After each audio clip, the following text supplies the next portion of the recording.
تو بدقسمتی سے وہی ہوا جو ہونا تھا. وہ جو کہتے ہیں نا کہ قرض کی پیتے تھے میں اور سمجھتے تھے کہ فاقہ مستی لائے گی رنگ ایک دن, وہی ہوا کہ پاکستان کو بار بار آئی ایم ایف کی طرف جو ہے وہ جانا پڑا.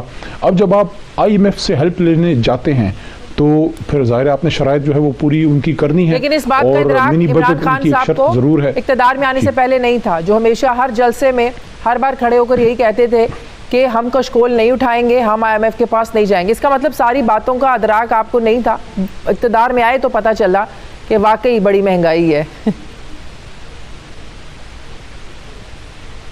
اچھا اس کے دیکھیں میں آپ کو پولیٹیکل بھی جواب دیتا ہوں اور ٹیکنیکل بھی. لیکن پولیٹیکل تو یہ ہے کہ کوئی بھی اپوزیشن رہنما جب تک ابھی تک حکومت میں نہ آیا ہو وہ آپ کو عوام کے سامنے یہ تو نہیں کہے گا نا کہ ہم آپ کو آئی ایم ایف میں لے کے جائیں گے, وہ تو اس کے خلاف ہی بات کرے گا, اور عمران خان صاحب اس کے خلاف تھے بھی اور اس کے خلاف ہیں بھی. لیکن آپ یہ سوال ان سے ضرور کیجئے جن کی وجہ سے ہمیں جانا پڑا. 2018 میں ہماری حکومت آئی اور پہلے 3-4.5 مہینے کے بعد ہمیں جانا پڑا. اگر تو پہلے 3 سال ہمیں نہ جانا پڑا ہوتا, اس کا مطلب ہے کہ ہمیں ایک تگڑی معیشت ملی ہے جس کی وجہ سے ہم نہیں گئے, اور 3.5 سال بعد اگر ہم ابھی جا رہے ہیں اس کا مطلب یہ ہوگا کہ ہم نے غلط کیا. لیکن اگر پہلے 3.5 مہینے میں گئے اس کا مطلب ہے کہ ماضی کے 5 سال میاں صاحب کے اور اس سے پہلے 5 سال محترم زرداری صاحب کے وہ ایسے گزرے ہیں کہ معیشت اس حالت میں نہیں چھوڑ کے گئے جس کی وجہ سے آپ بغیر آئی ایم ایف جائے بغیر آپ اپنی معیشت کو چلا سکتے. تو یہ تو سوال بنیادی طور پہ ان سے بنتا ہے کہ آپ ایسا کیا کر کے گئے کہ ایک نئی حکومت کو پہلے 4 مہینے کے اندر ہی آئی ایم ایف کے پاس جو ہے وہ جانا پڑا. اب آخری بات دیکھیں, اگر آپ آئی ایم ایف کے پاس ہیں تو آپ نے ان کی کچھ شرائط ماننی ہوں گی.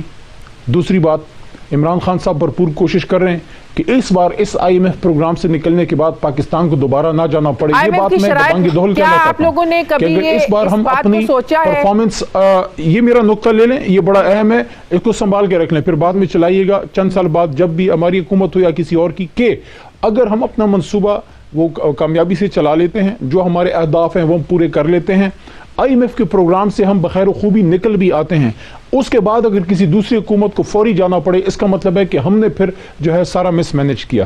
لیکن اس وقت آپ کو بہرحال آئی ایم ایف پروگرام میں ان کے پروگرام کے مطابق جانا ہے تاکہ ملک کو ہم ایک معاشی بحران سے بہت حد تک نکال چکے ہیں, مزید اس کو نکال لیں. کیا آپ لوگوں کو اس بات کی ریلائزیشن ہے کہ آئی ایم ایف کی شرائط مانتے مانتے ان کو راضی کرتے کرتے آپ لوگوں نے عوام کو مایوس کر دیا, اور اس کا بڑا کھلی آپ کو جو ہے نا وہ نظر آیا ہے, ثبوت اس کا کہہ لیں کے پی کے بلدیاتی انتخابات جس میں آپ لوگوں نے خود کہا, آپ وزراء نے خود کہا کہ مہنگائی کی وجہ سے جو ہے وہ ہمیں یہ دیکھنا پڑا, عوام ہم سے ناراض ہیں مہنگائی کی وجہ سے, بے روزگاری کی وجہ سے.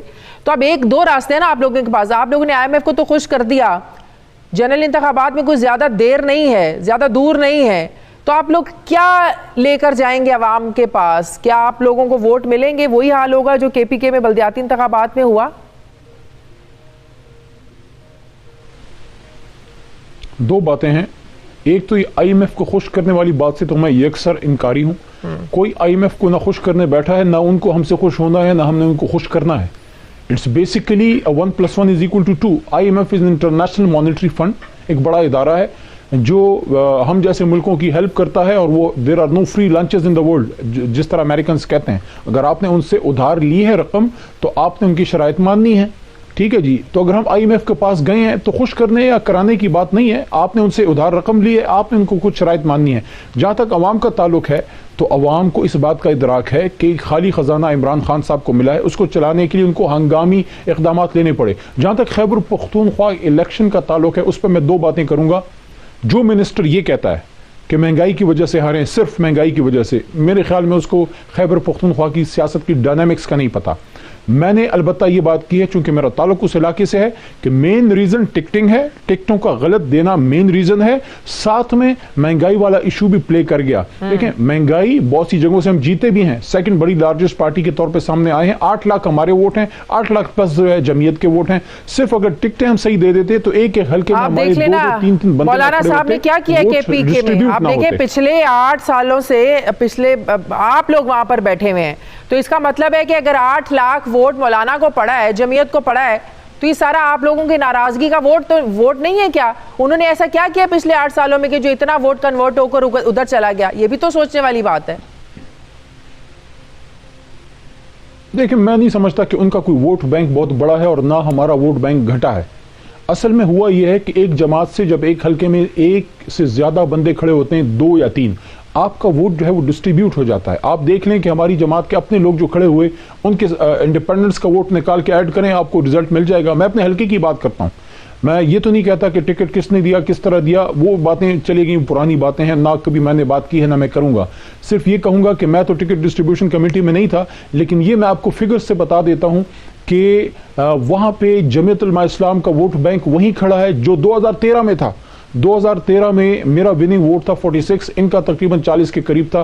اب اتنے سال بعد ہمارا پی ٹی آئی کا 60 کو ٹچ کیا ہے. اس دفعہ 2018 میں 58,000 کے قریب ہمارا پی ٹی آئی کا میرے حلقے میں آیا ہے, ان کا وہیں 45 پہ کھڑا ہے. اس کا مطلب ہے کہ کہیں ٹکٹ ڈسٹریبیوشن مردان میں یا اور جگہوں پہ اس میں تھوڑے بہت مسائل آئے. اگر ٹکٹ ایسے لوگوں کو دیے جاتے ہیں جن کا پارٹی سے کم از کم 2 3 4 سے ایکٹیو تعلق اگر کسی کا فرض کرے 20 سال سے ہے لیکن وہ ایکٹیو نہیں ہے, تو بہت سی جگہوں میں ہمارے پشاور ویلی میں, سوابی ایریا میں, یا چارسدے ایریا میں, یا آپ کا ڈی آئی خان ریجن میں, ایسے بہت سی جگہیں ہیں جہاں ایسے حقدار کارکن تھے کہ اگر ان کو ملتا, بے شک وہ غریب تھے, تو وہ اس کو جیت جاتے. اب یہاں پہ عمران خان صاحب نے پھر اس پہ ایکشن لیا ہے اور پورا انہوں نے اس میں چینج کی ہے جو ہماری پارٹی ہے اس میں, کیونکہ اگلے فیز کے لیے ہم بہتر ٹکٹ دے سکیں اور پنجاب کا جو الیکشن ہے اس کو بھی ہم بہتر پرفارم کر سکیں. میں سمجھتا ہوں عمران خان صاحب نے مناسب وقت پہ فیصلہ کیا ہے اور پارٹی کو جو مرکزی لیول پہ انہوں نے دیا ہے, تو پرانے کارکنوں کو, اسد عمر صاحب جیسے لوگوں کو انہوں نے پارٹی ہاتھ میں دی ہے جو اولڈ فیسز ہیں پی ٹی آئی کے,